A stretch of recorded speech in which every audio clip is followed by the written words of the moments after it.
بیان سننے سے پہلے سب ایک بار درود شریف پڑھ لیں۔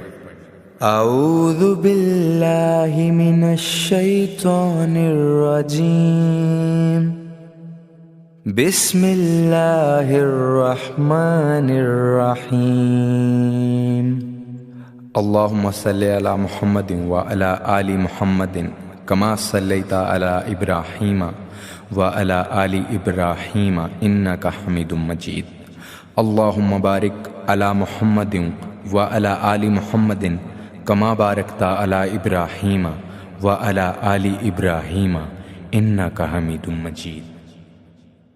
حتی تتبع ملتہم، یہاں تک کہ تم ان کے دین کی پیروی کرنے لگ جاؤ۔ میرا جب پہلی دفعہ پاسپورٹ بنا تو میں نے سارا پڑھا، کتابیں پڑھنے کا شوق تھا شروع سے۔ اس کے ہر صفحے پہ لکھا ہے کہ سوائے اسرائیل کے، یعنی آپ پوری دنیا میں یہ سبز ہلالی پاسپورٹ لے کے جا سکتے ہیں، خبردار اسرائیل آپ یہ پاسپورٹ لے کے نہیں جا سکتے۔ یعنی اتنی نفرت کسی ملک سے کہ اس پر لکھ کے چھاپ دیا ہر صفحے پر کہ یہ پاسپورٹ سوائے اسرائیل کے ہر ملک کے لیے کارآمد ہے۔ میرا سوال ہے عرب کے ان لیڈروں سے جنہوں نے اسرائیل کے ساتھ معاہدہ کیا، مجھے بتاؤ تمہیں فلسطین کی بیٹیاں بھول گئی نا ساری کی ساری؟ تمہیں وہ ماں بھول گئی نا جو مسجد اقصی کے دروازے پہ کھڑی ہو کے چیخیں مارتی تھی اور کہتی تھی کوئی علی کو خبر کرو کہ میری بچیاں قید میں ہیں؟ وہ بھول گئی؟ تمہیں وہ بہن بھول گئی نا جس پر شراب کی بوتل انڈیڑتے تھے اسرائیل کے فوجی؟ وہ آپ کو ابھی بھی ویڈیو مل جائے گی، وہ انڈیلتے تھے شراب کی بوتل، اسے پکڑتے تھے، دست درازی کرتے تھے، اور وہ بیٹی کہتی تھی یا رحمت للعالم۔ بھول گیا تمہیں وہ سارا کچھ؟ تم نے ایک منٹ لگایا اور تم معاہدہ کس سے کروا رہے ہو؟ امریکہ کے صدر سے؟ اتنا ظلم کیا تم نے، اتنا قاتل کے ساتھ معاہدہ؟ کیا سمجھتے ہو فلسطین والوں کا کوئی والی وارث نہیں؟ سنو، میرے رسول کریم صلی اللہ علیہ وسلم نے فرمایا میرا کوئی مالدار امتی دنیا سے چلا جائے پیسے جائیدادیں چھوڑ کر، نبی پاک صلی اللہ علیہ وسلم نے فرمایا مسلمان ایک جسد واحد کی طرح، ایک جسم کی طرح، ایک حصہ تکلیف میں ہو تو دوسرا اس کی درد محسوس کرتا ہے۔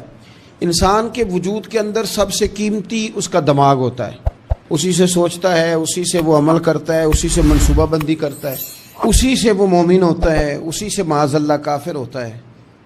اور وجود کے اندر جس کو درجے کے لحاظ سے بولنے میں بعض اوقات کم درجہ سمجھا جاتا ہے وہ پیر ہوتے ہیں۔ اور تو میری ٹھوکر کے بھی قابل نہیں، میں تجھے جوتے کی نوک پہ، پیر کی نوک پہ بھی نہیں سمجھتا۔ ہم یہ کہتے ہیں محاورتاً کہ تو پیروں کے قابل بھی نہیں، یعنی سب سے اعلیٰ درجہ دماغ کو دیا، دل کو دیا، اور سب سے ہلکا درجہ پاؤں کو دیا۔ لیکن مجھے بتلائیے گا اگر کبھی پاؤں کی سب سے چھوٹی انگلی چھنگلیا چیچی اس پہ اگر کبھی زخم لگ جائے تو جسم کا سب سے اعلیٰ حصہ دماغ ہے، دماغ نے کبھی یہ کہا کہ چھوڑو یہ تو سب سے نچلا درجہ ہے، نہیں جانا ڈاکٹر کے پاس، اتنا ٹائم کہاں ہے، رہنے دو، چھوٹی سی تو انگلی ہے، خیر ہے؟ ایسا کبھی ہوا ہے؟ دماغ فوراً کہتا ہے کہ باقی کام بعد میں کریں گے، پہلے ڈاکٹر کا پتہ کرو، اس کو مرہم پٹی کراؤ، کیونکہ اسے پتہ ہے کہ اگر یہاں درد رہی تو باقی جسم میں بھی درد رہے گی۔ اور یہ بھی پتہ ہے دماغ کو کہ اگر میں نے یہاں علاج نہ کرایا انگلی کا تو کہیں پیر بھی سارا زخمی نہ ہو جائے، اور اگر پیر کا علاج نہ کرایا تو ٹانگیں اور باقی وجود تک بھی زخم نہ آ جائے۔ لہذا دماغ جلدی فیصلہ کرتا ہے، ٹیسٹ کرانے کا، چیک اپ کرانے کا، دوائی لینے کا، مرہم پٹی کا۔ اور میرے بھائی مسلمان ایک وجود کی طرح ہے، یہ تو ہو سکتا ہے کچھ مسلمان ملک غریب ہوں اور کچھ کے پاس تیل کے کنویں ہوں، کچھ کے پاس سونے کے پہاڑ ہوں، یہ تو ہو سکتا ہے کہ بعض اوقات یہ وہ سمجھ لیں کہ ہم اعلیٰ درجے کے ہیں، لیکن یہ یاد رکھیں اگر ایک جسم کی طرح ہیں، سوچتے ہیں اور ہیں، کیونکہ نبی پاک نے فرمایا ہے، اگر اس طرح سوچتے ہیں تو پھر میرا خیال ہے کہ جس طرح تیل کے کنویں والے کو اپنی درد ہوتی ہے نا، سونے کے پہاڑوں والے ملک کو جس طرح اپنی درد ہوتی ہے نا، اس طرح اسے کسی کو بھیکارت کی نظر سے دیکھنا نہیں چاہیے، چونکہ جسد واحد ہے۔ اور جسد واحد میں اگر کوئی درجہ بڑا بھی رکھتا ہو کہ جناب ہمارے پاس ایک بڑی جگہ ہے، متبرک جگہ ہے، ہم بڑے ہیں، تو آپ بڑے ہیں، لیکن بڑا دماغ ہی یہ فیصلہ کرتا ہے کہ بھائی وہ چھوٹا سا پیر کا حصہ زخمی ہے، جلدی کرو علاج کراؤ، لیکن بڑے دماغ والا کہے کہ میرا گھر تو محفوظ ہے۔ معراج کی بات کرنے کا تو اب وقت آیا ہے، اس لیے کہ معراج کا سارا واقعہ تو مسجد اقصی کے گرد گھومتا ہے۔ سبحان الذی اسرا بعبدہ لیلا من المسجد الحرام الی المسجد الاقصی. حضور نے معراج کی رات مسجد اقصی میں نماز پڑھائی تھی. اور ایک بار پھر سے طیبہ سے فلسطین میں آ، راستہ دیکھتی ہے پھر مسجد اقصی تیرا. ایک بار حضور گئے تھے مکے سے مسجد اقصی، اور پھر حضور فرماتے ہیں جب میں واپس گیا نا تو کفار نے چونکہ مسجد اقصی دیکھی ہوئی تھی تو مجھ سے پوچھنا شروع کر دیا کہ مسجد اقصی کی کھڑکیاں کتنی ہیں، دروازے کتنے ہیں، پلر کتنے ہیں. جب انہوں نے سوال جواب کیے تو حضور فرماتے ہیں کہ رب کریم نے مسجد اقصی کو اٹھا کے میرے سامنے رکھ دیا. میں دیکھتا جاتا تھا، بتاتا جاتا تھا. کہہ لوں بات کر لوں.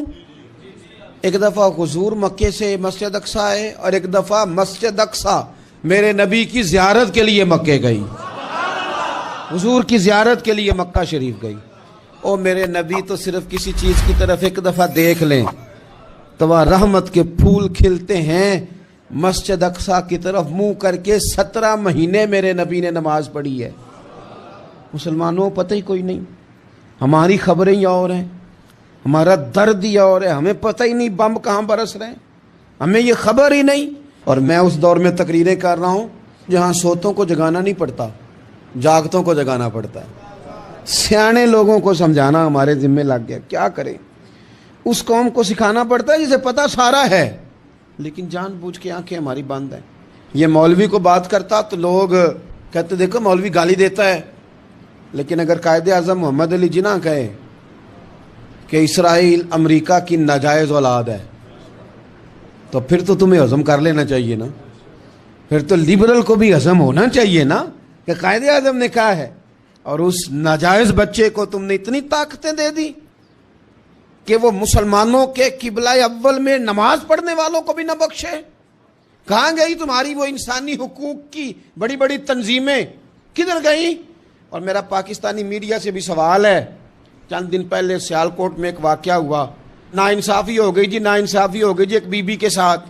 ہر بندے نے شور مچایا، بڑے بڑے طوفان اٹھتے ہیں. کیوں ہوا جی، کیوں ہوا؟ تو مسجد اقصی کی توہین ہو گئی تو پھر طوفان کیوں نہیں اٹھا؟ ٹاک شو کیوں نہیں ہوئے؟ بحثیں کیوں نہیں ہوئی؟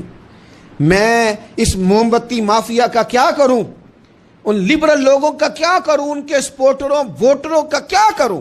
ان سیاسی جماعتوں کے کارکنوں کو کیا نام دوں کہ جو ان فضول بحثوں میں تو وقت ضائع کرتے ہیں، اور وہ مسجد اقصی جس کے بارے میں میرے نبی پاک صلی اللہ علیہ وسلم سے ایک صحابیہ نے پوچھا تھا، یا رسول اللہ مسجد اقصی میں نماز پڑھنا کتنا کو بہتر ہے باقی نمازوں کے مقابلے میں؟ تو حضور نے فرمایا 1000 گنا بہتر ہے. بی بی عرض کرنے لگی سونیا میں جا تو نہیں سکتی، دل بڑا کرتا ہے. تو حضور نے فرمایا جا نہیں سکتی تو وہاں تیل ہی بھجوا دے، جس میں حاضری لگوانے کی حضور بات کریں جس مسجد میں. اور نبی پاک علیہ السلام نے فرمایا خاص کر کے سفر کرنا ہوا تو 3 مسجدوں کے لیے کرنا، ایک مسجد حرام بیت اللہ کے لیے، ایک مسجد نبوی کے لیے، اور تیسرا مسجد اقصی کے لیے. بیت المقدس مسجد اقصی معمولی جگہ نہیں. حضور نے فرمایا 3 سفر کرو تو سمجھنا ہم عبادت کر رہے ہیں. کون کون سے؟ فرمایا اگر بیت اللہ جاؤ تو عبادت سمجھ کے جانا، مسجد نبوی کی طرف جاؤ تو عبادت ہے، اور مسجد اقصی کی طرف جاؤ تو یہ بھی عبادت ہے. اور فرمایا مسجد اقصی میں جس نے ایک نماز پڑھی اسے 25,000 نمازوں کا ثواب ملے گا. اور میرے رسول پاک نے یہ وہ مسجد ہے جس کے ساتھ معراج شریف جڑا ہوا ہے. قرآن پاک نے کہا کہ اس مسجد میں سبحان اللہ اسری بعبدہ لیلا من المسجد الحرام الی المسجد الاقصی. مسلمانوں قرآن کہتا ہے کہ تمہارے معراج کی شان رسول پاک کی مسجد اقصی سے جڑی ہے. جس محبوب کو رب معراج کرائے تو مسجد اقصی میں لا کے کرائے. وہ جگہ معمولی جگہ ہے، وہ معمولی جگہ ہے. مسجد اقصی نبی پاک نے وہاں نبیوں کی امامت کرائی. 17 مہینے اس مسجد کی طرف منہ کر کے تیرے اور میرے رسول نے نمازیں پڑھی. چھوٹی جگہ ہے اور پوری دنیا کا مسلمان اسے چاہیے شرم سے گڑ جائے. ایک امریکہ کا صدر بول کے کہتا ہے کہ اسرائیل کو اجازت ہے اسے دارالحکومت بنائے، اور مسلمان حکمران بیان دے رہے ہیں ظالموں لٹیروں